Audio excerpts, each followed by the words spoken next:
지난주까지는 어떻게 보면 입문이었죠. 시작 부분이었고, 그래서 자연 부분에 대한 거를, 음량부터 해가지고 쭉 풀어서 저희가 한번 봤고요. 이번 주부터는 이제는 그 사주팔자의 이해에 대한 부분을 얘기해 볼 건데, 이 사주팔자의 이해는 저만의 이해라고 생각을 했었는데, 오늘 또 선생님이 그런 부분들을 얘기를 해 주셔가지고, 이제 저만의 이해가 아닌 것으로, 그래서, 그래서 그 부분에 대한 걸 듣고, 다들 공감하신다고 하면, 이제 우리 도원 아카데미의 어떤 사주팔자의 이해로 해서 시작했으면 좋겠다. 이런 게 제 마음이거든요. 그래서 일단 오늘은 비디오가 참 좋아요. 영화를 한번 보고 시작을 하도록 할게요. 이게 30분짜리거든요.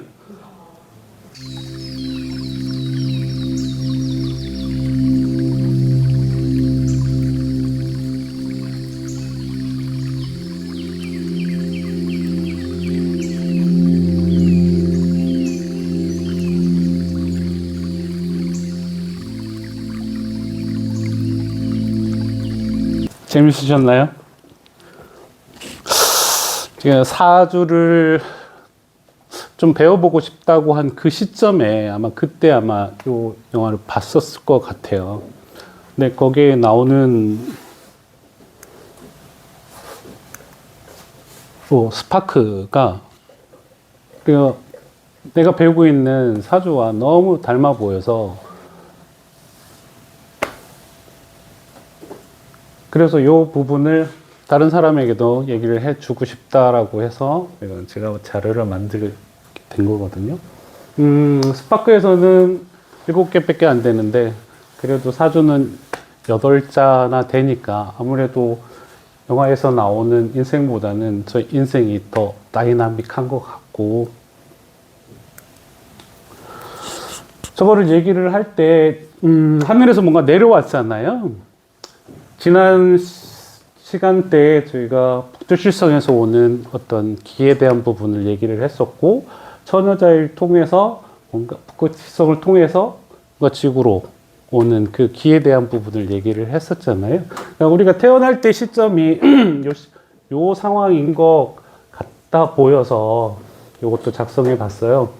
혹시 마고라는 거 들어보셨나요? 얘기하는 삼신할매 얘기거든요. 그러니까 옛날에는 삼신할매가 그 아기 접지를 해줘야 아기를 낳을 수 있다고 옛날에는 얘기를 했었었고, 서양에서도 있었죠. 서양에서는 펠리컨이 아기를 점지해 준다라고 해서 했던 어쨌든 하늘에서 오는 그 부분으로 본다고 한다면, 요 그림하고 너무 아까 그 영화하고 비슷하게 매칭이 되는 그런 부분이 보이더라고요. 참고로 요 마고는 북극성에 보면 별자리가 있거든요. 여기 12,000년도에는 전에는 베가성이었었어요. 그 베가성이 직녀성이라고 해서 삼신할매의 어떤 그 부분이 직녀가 가져다 주는, 그래서 그 삼신의 삼자가 삼배할 때 그 삼자 같거든요. 그래서 직녀가 배틀을 짜는 거기에서 이제 생명이 탄생한다 해서 삼신할매 그 썰이 있는데, 이게 기준 12,000년 전이에요. 되게 오래됐어요. 그 이후에 나온 그 북극성 자리가 용자리 자리였었고, 그게 지금은 폴라리스, 북극성 작은 곰 자리가 돼 있거든요. 그래서 우리 단군 신화에 보면 나오는 곰이, 호랑이하고 곰이, 저는 이 북극성의 그 작은 곰이 아닌가 싶기도 하기도 해요. 그래서 어쨌든 태어날 때 시점은 뭔가는 길을 받고 태어나는 것 같고, 그게 저는 사주 팔자 8을 얘기를 하는 것 같다. 이게 이제 제가 처음 어떤 사주를 배우는 명분을 찾을 때 뭔가 찾은 그 명분이거든요. 그래서 서양에서도 아까 영화에서 봤듯이 어떤 저런 표현들을 했지만은 사실은 동양에서 더 이런 부분들이 많이 나왔거든요.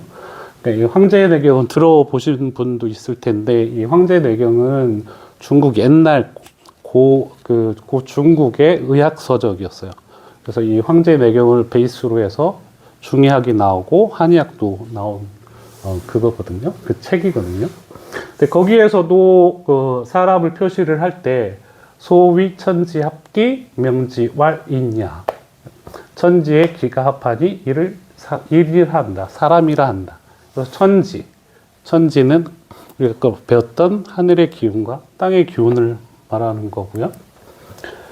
그래서 그 사람은 인이천지 지기생 사시지 법성 뭐 이런 또 말이 있는데, 사람은 천지의 기에 의해서 생하고 사시운행의 법칙에 따라 형성된다, 이렇게 얘기를 했거든요. 그러니까 천지가 합해져서 이제 기에서 태어나고 사시운행 사계절 부분을 배웠었죠. 그 사계절에 따라서 형성된다라고 얘기를 하고 있어요. 그래서 하늘과 땅의 합이 사람이다, 이렇게 표현을 하고 있거든요.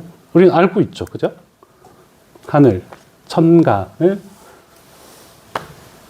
그 지지를 이렇게 표시를 하고 있고, 이미 이런 부분들은 다 저희가 배우고 있는 부분인데, 옛날 중이, 동이, 한이든 보면 어떤 기라는 표현을 많이 듣다 보니까 이 기라는 표현은 사실 뭔가가 이게 사이비적인 느낌이 나는데, 실제적으로 기는 우리가 에너지라고도 할 수 있고 파동이라고 할 수도 있고 주파수라고도 얘기를 하거든요. 좀 뭔가 세련된 부분인데 사실은 같은 맥락의 어떤 기운이에요. 그래서 지금 이런 부분은 사실 우리가 많이 쓰고 있잖아요. 기운이라는 부분에서는 그러니까 주파수로 얘기를 하게 되면 지금 제일 많이 쓰고 있는 게 휴대폰이거든요. 뭔가 보이지 않는 뭔가 기운을 이런 리시버가 받아서 뭔가 표현을 해주고 있어요. 이거나 아까 그림 북극성에서 뭔가 기운을 받아서 사람이 받는데, 이거 과학적으로 증명되지는 않았지만은 뭔가 십성의 형태로 나타나고 있거든요. 실질적으로도 제 사주를 보면 나도 그렇게 사는 것 같고, 다른 분들도 그 기운에 의해서 그렇게 사는 것 같고, 여기서 핸드폰도 내가 원하는 거 결국은 다 볼 수 있거든요.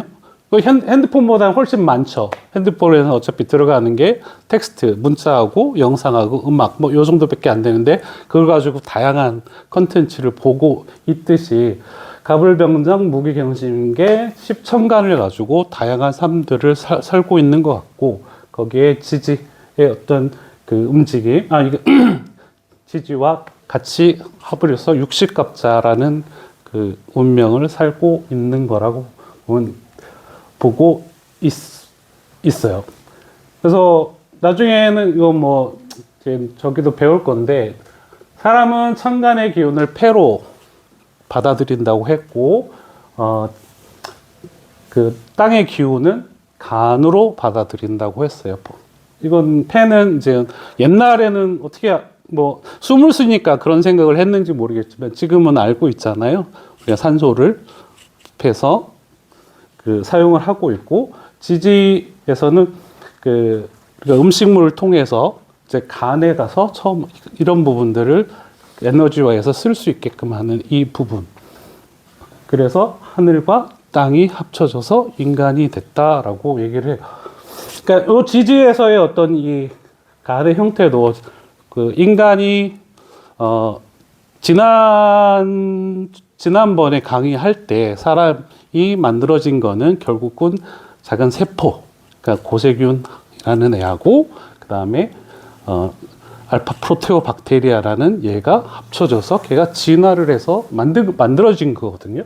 결국은 우리의 몸은 그냥 이성적으로 보면 그냥 세포 덩어리에 불과한데, 이런 뇌에 뭐가 들어가느냐, 어떤 게 들어가느냐라는 부분을 보면 아까 하늘에서 오는 그런 기운들이 들어가면서 그런 삶을 사는 그런 부분이 제가 보는 이 그 사주팔자의 어떤 의미라고 생각을 합니다.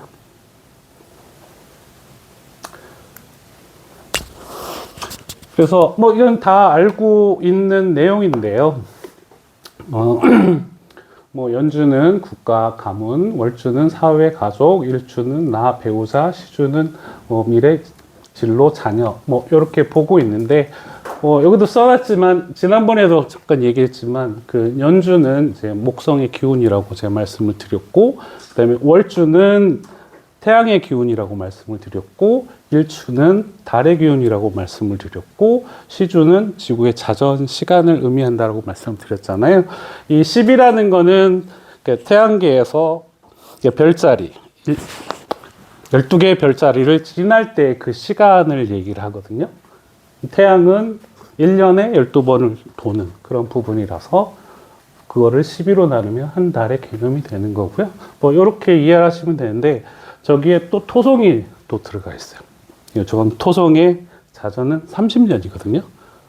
30년을 보니까 대운이 보통은 30년씩 그 목화, 금수 이렇게 오는 것 같아서 토성의 기운이 태양하고 같이 동주를 하지 않나 이렇게 생각을 하는데, 그 다음 그림을 보면 그 토성의 기운이 왜 고려되는지를 알 수가 있을 거예요. 요거는 이제는 하늘을 한번 보라고 제가 그려봤어요. 요게 지구인 거고, 보시면은 요 시점이 이제 입춘, 그 다음에 입하, 입추, 시간 부분을 흘러가는 부분으로 표시를 해 놓은 거고요. 그 다음에 요거는 별자리를 해 놓은 거라서 거기에 맞는 자축인묘 진사오미 신유를 표시를 해보니까 이런 그림이 나와요. 그래서 그러니까 육식갑자라고 한 이유도, 그러면 지지가 있으니까 천간이 흘러가는 부분이 뭔가가 있을 거 아니에요.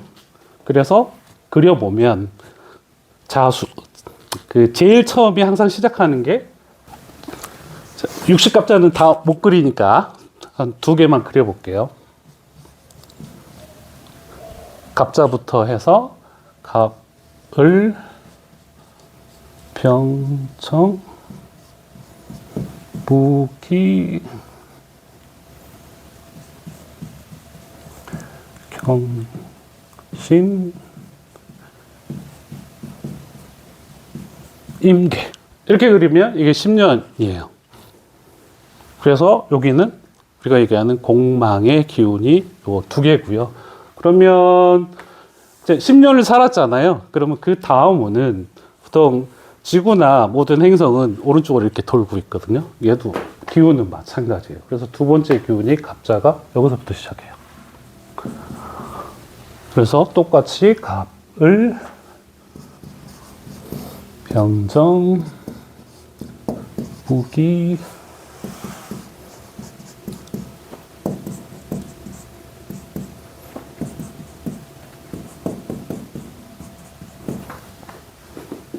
그래서 20년 살은 거예요, 이게. 그럼 30년은 똑같이 이쪽으로 돌아가니까 얘가 여기로 가겠죠? 그래서 세 번째 칸이 이렇게 돼가.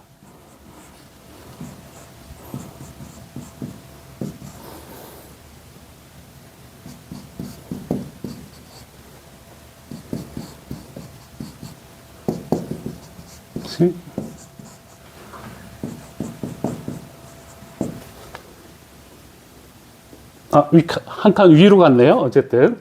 그래서 요거를 제가 그려왔어요. 다 그리면 요런 그림이 나와요. 그래서 아까 똑같거든요. 그래서 갑을, 병성, 무기, 경신, 임계. 갑을, 병정, 무기, 경신, 이게 육식갑자가 돼요. 복잡해 보이죠? 그래서 요 기운에서 이걸 뭘 쓰느냐, 이거 제가 그냥 한번 표시해 봤어요. 제 사주는 이거거든요. 그럼 임신은 찾으면 얘는 여기 있어요. 월주는 을사예요. 을사는 여기에 있어요. 무신은 이쪽에 있어요. 그 다음에 개축은 여기 있어요. 복잡하니까 그냥 별자리로 그리면 이런 그림이 나오거든요. 태양이 그러니까 을사, 그러니까 황소자리죠. 5월 양력으로는 17일이니까 요 시점에 축시니까 새벽에 목성은 여기에 있었고 달이 처녀자리 근처에 있는 요 때에 이제 제가 태어난 거거든요. 그러면 요 때 아까 북극성에서 나오는 내려오는 뭔가 기를 받고 살았는데 그게 이제 이 8가지 편인, 정제, 임자, 을사, 무신, 개축의 편제, 정제, 정관, 편인 요 8개를 갖고 태어난 그게 이제 요게 이제 하늘의 그림이라고 보면 되거든요. 이해되시죠?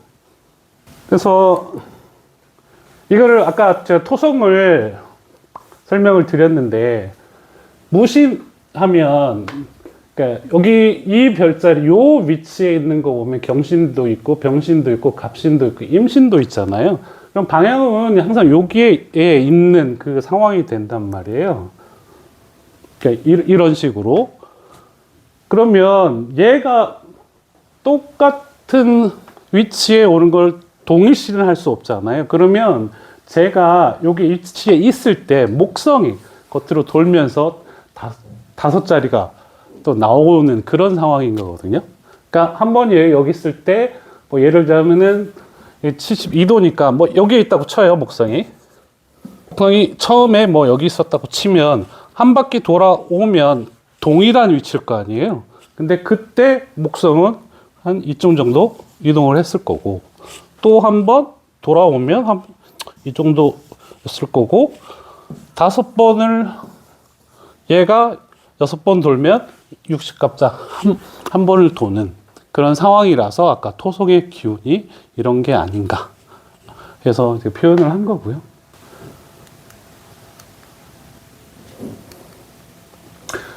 그래서 아까 그거를 그러니까 갑의 기운, 뭐 갑자, 뭐 이거를 뭐 보기 편하시나 모르겠네. 어쨌든 갑자, 갑술, 갑신, 갑오, 갑진, 갑인 요렇게 나오는 전체적으로 보면 이게 60갑자. 아까 그거를 이렇게 표화한 거거든요. 그건 다 알고 계신 부분이라서 그냥 표시를 한번 해본 거고요. 그 느낌은 이런 느낌이다. 그리고 이거를 조금씩 분석해 보니까 재밌는 것도 보이더라고요.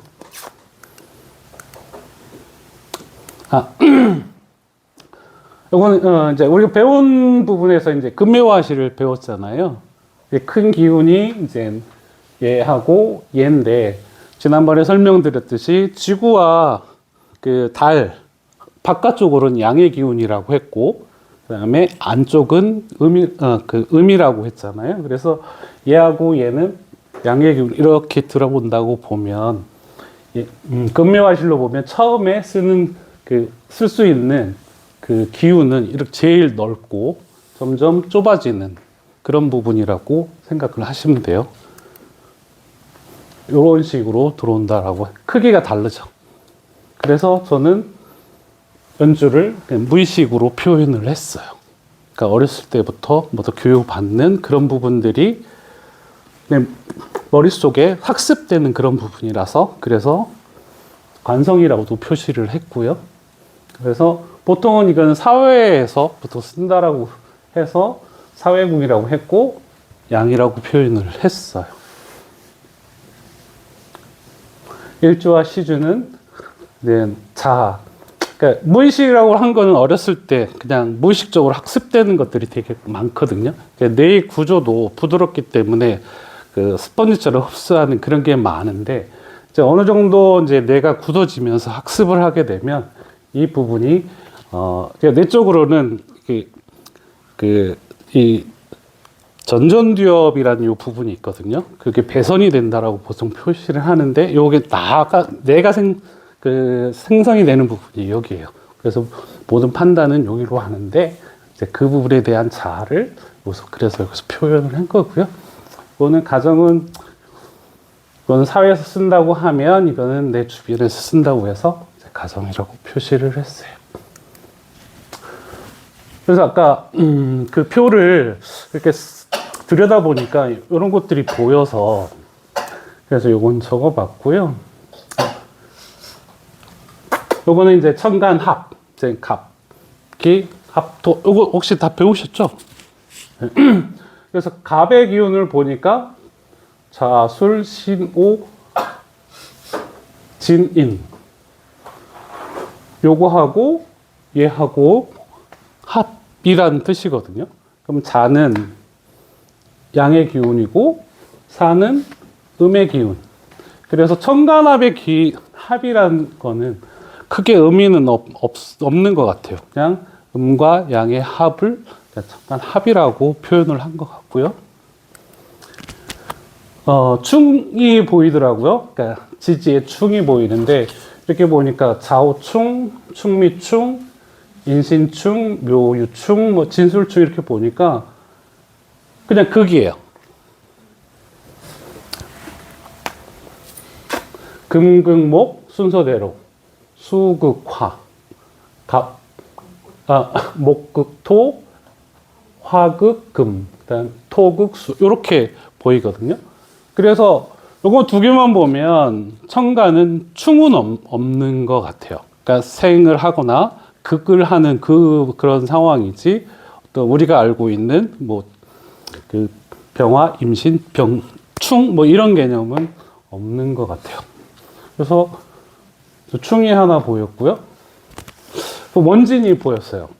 원진을 보니까 아까는 양의 기운끼리의 어떤 그 관계였잖아요. 원진은 보니까 양하고 음의 관계예요. 그러니까 음양이 합을 하니까 처음에는 합인 것 같았었는데 자세히 들여다보면 금극목이에요. 극을 하는 거죠. 그러니까 원진이 처음에는 합의 기운이 들었다가 나중에는 나중에 파까지 얘기를 하시는데 그래서 원진이 이제 그런 기운이라고 이렇게 보여지고요. 근데 다 그런 것 같지는 않아요. 어떤 거는 얘는 추고는 을경합으로 들어오는 그런 부분도 보이고 묘신도 얘도 합으로 들어오는 부분도 보이기는 하는데 그래서 얘가 더 셀 수도 있어요. 합이 들어있는데 극을 하는 그런 부분이라 잠이 뭐 인유 이런 것보다는 얘가 원진의 세기가 더 크지 않을까 이렇게 추측을 하는 거고요. 그냥 근데 귀문은 조금 좀 그래요. 아까 똑같은데 얘도 보면 합으로 보이거든요. 자유하고 인미. 보시면 병신, 무게합. 얘는 자유는 생의 기운으로 보이거든요. 수생목. 목생화. 그래서 다른 거는 이제 극의 기운으로 보이는데 자유 기문하고 인미 기문은 뭔가 다른 또 특성이 더 더해지지 않나? 이 부분은 아직 더 배워야 돼서 자세히 모르겠고요. 이 부분을 보여서 써놨고요. 육합은 다 아시는 것처럼 합이죠. 음과 양의 합. 근데 약하죠. 어쨌든. 근데 다른 합보다 그러니까 표시를 해놓은 거는 진유합이 확실하게 그 무게합 이렇게 천간합도 붙어 있는데 음양의 합도 있어서 진유합이 육합 중에는 제일 세지 않을까 보이고요. 사신을 보면 얘도 합인데 보면 극을 하고 있죠. 그러니까 합을 하는데 뭔가 극의 기운도 같이 들어가 있는 게 사신합처럼 보이거든요. 그래서 사신이 합도 하는데 극도 있는 것 같은 그런 그림이 보여져서 이거 말씀드렸고요. 이거는 따로 빼놓은 거고, 이건 제가 왜 써놨냐면, 이제 지지에 대한 부분을 나중에 이제는 한의학적으로 얘기를 할 때, 지난번에 음양 할 때 사상이 있었고 사상에서 8개를 잠깐 얘기했었을 때 삼음삼양 혹시 기억나시나요? 6가지 기운이거든요. 그 6가지 기운이 요 기운이에요. 그래서 화의 기운이 이거는 나중에 계속 또 나올 건데 또 한번 먼저 나온 김에 말씀을 드릴게요. 소양상화라고 하고 얘는 태음습토.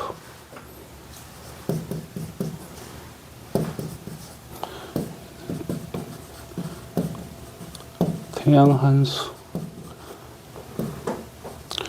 얘는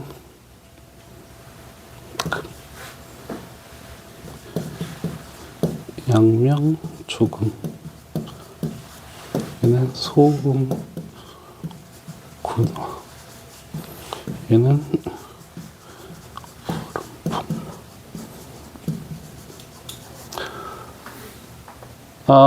여기서 보면 화가 2개 있는데 하나는 소양상어에서 보통 우리 얘기할 때 오장육부를 얘기를 하는데 거기에 하나를 더해서 육장육부를 얘기를 할 때 이제는 화가 하나가 더 들어가는 게 요 소양상어의 기운이거든요.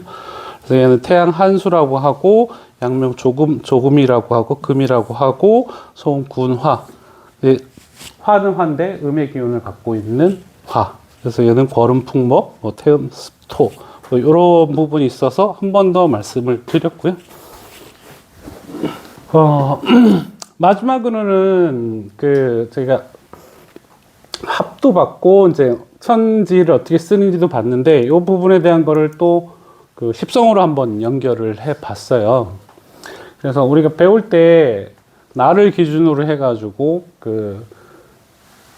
들어오는 기운을 인풋이라고 하고 인풋에는 관성하고 인성이 있다고 알고 있잖아요. 그다음에 바깥쪽으로는 아웃풋에 대한 부분이 식상, 재성 이렇게 표시를 하는데 인체를 딱 보니까 또 인체에 똑같이 들어오는 기운하고 나가는 기운이 있어요. 그거가 들어오는 기운을 구심성 신경이라고 하고 나가는 기운을 원심성 신경이라고 하는데 이게 뭐냐면 딱 느낌 오나요 혹시 관성? 우리가 배우는 관성은 우리가 지금 인간사에서 나오는 관성이고요.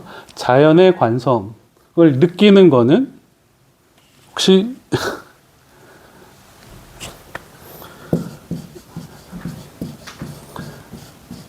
감각기관이거든요. 그래서 구심성 신경 제일 끝에 붙어 있는 게 감각신경이에요. 감각신경에는 5가지가 있죠. 그죠? 제일 큰 게 이제 촉각,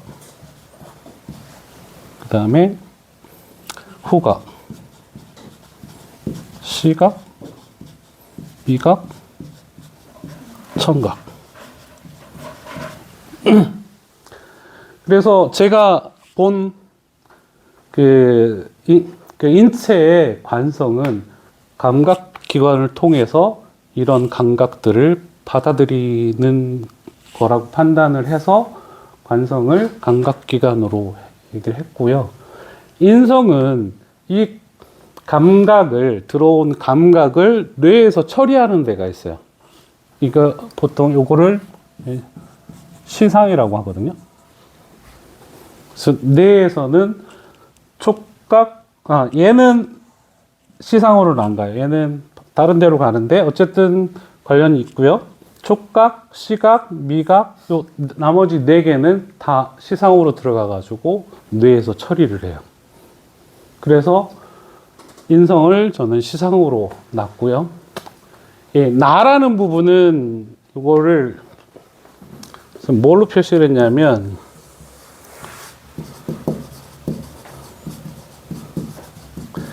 장내 세균으로 놨어요. 왜 놨냐면 예전에 과학자들이 이제는 장내 세균과 뇌의 역할에 대한 거를 실험을 했대요. 그래서 세균이 정상적으로 있는 쥐와 아예 세균을 다해서 무균 상태로 쥐를 만들었더니 무균 상태의 쥐가 어떤 영향이 있었냐면 그러니까 뇌의 신경이 제대로 발달하지 못해서 지능이 저하되는 그런 쥐들이 나타나더라. 그래서 장내 세균이 뇌에 영향을 많이 미친다고 판단을 해서 저는 장내 세균에 놨고요. 저것도 나중에는 저희 관리 포인트에 다 들어갈 거예요. 그래서 관리하는 부분에 대한 이거를 쓸 거고요. 식상은 여기서 뇌에서 들어온 감각들을 처리를 해서 밖으로 나가는 길이 뭐가 있냐면 여기가 운동신경이 있어요. 움직임. 그래서 들어온 감각에 의해서 뇌에서 처리를 해서 어떻게 표현을 할 거냐가 원시성 신경의 운동신경이고요. 이게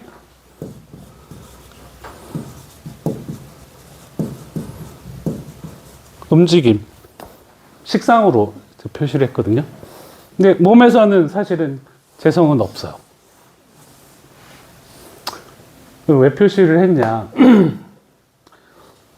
요거는 이제 나중에 이제 같이 이제 생각을 해볼 건데, 오늘은 제가 이렇게 던져놓고만 갈 거예요. 끝낼 거예요.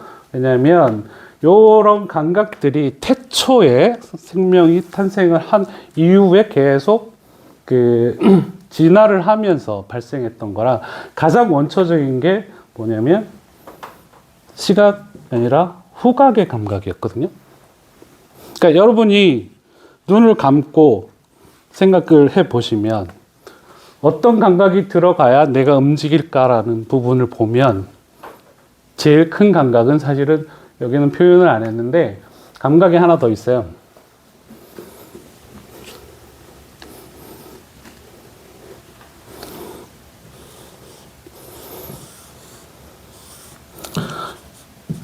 내수용 감각이라는 게 있거든요. 요거는 시상합으로 들어가요. 나중에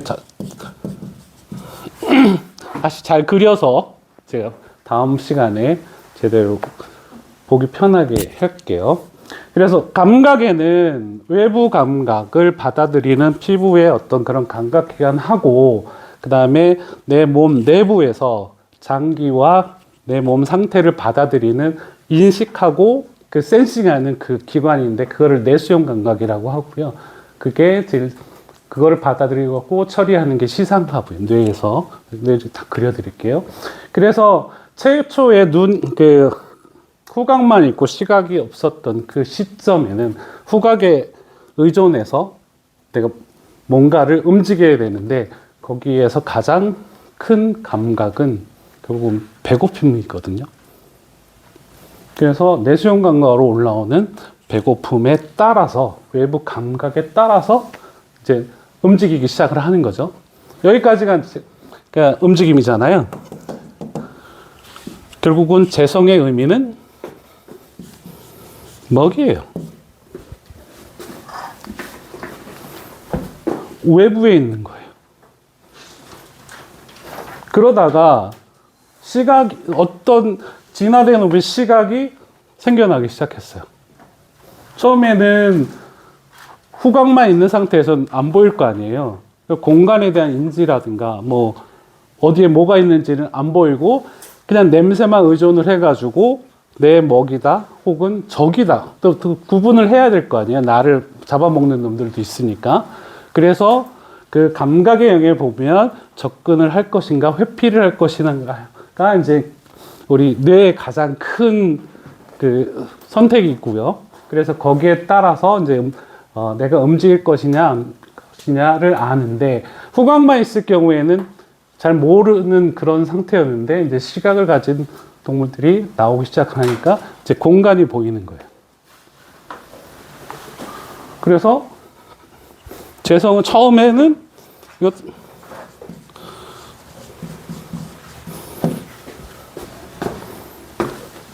그래서 재성의 개념에는 먹이라는 부분도 있지만은 시각이 생기면서 공간을 판단하는 그런 부분이 생긴 거고요.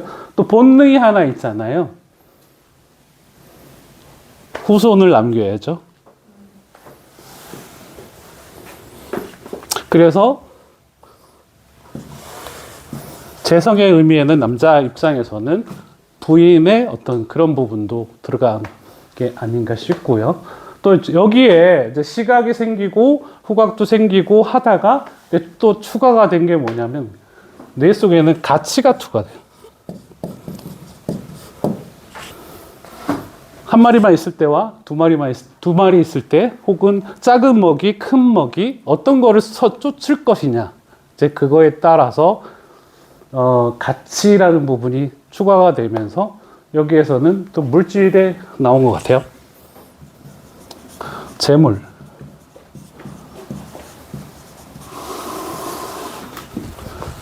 그래서 재성의 개념은 우리가 갖고 있는 그런 부분이 아니라 외부에 내가 갖고 싶은 그런 모든 것들을 다 재성이라고 할 수가 있고요.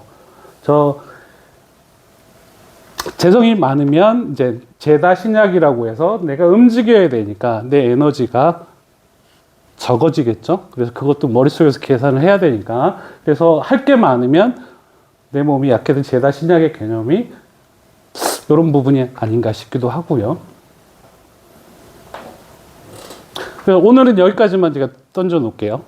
그래서 인체의 어떤 움직임을 보면 저런 기운과 어떤 내 몸의 어떤 이런 움직임들이 십성이라는 이름으로 해서 우리가 활동을 하는, 지구에서 살아가고 있는 그런 게 아닐까 생각이 됩니다. 제가 오늘 한 거는 일방향에 대한 것만 얘기를 했어요. 근데 우리가 배우는 거는 재생관도 있을 거고, 식신재살, 그다음에 뭐 재극인, 뭐 이런 교차하는 극에 대한 부분도 있을 거 아니에요. 그런 부분의 다양한 부분들을 같이 이런 부분으로 생각을 한번 해보면 어떨까 싶어서 오늘은 제가 일직선으로만 그냥 던져놨거든요. 그럼 여기서도 이제 재성 같은 경우에는 편재도 있을 거고, 그다음에 정제도 있을 거고, 그러면 예를 들자면 먹이를 잡아먹으러 가야 되는데 보여요. 편재의 어떤 그런 부분들이 보인다 그러면 좀 더 멀리 사냥을 할 거고, 겁이 많은 정제 같은 경우에는 내 가운데서 할 거고, 그다음에 뭐 식신이 있는 같은 경우에는 얘는 계속 움직일 거고, 상관 있는 애들은 움직이지 않고 가만히 숨어 있다가 먹이가 오면은 갑자기 뭐 챌 거고, 이런 본능들이 다 들어가 있거든요. 그래서 그런 부분에 대한 걸 혹시나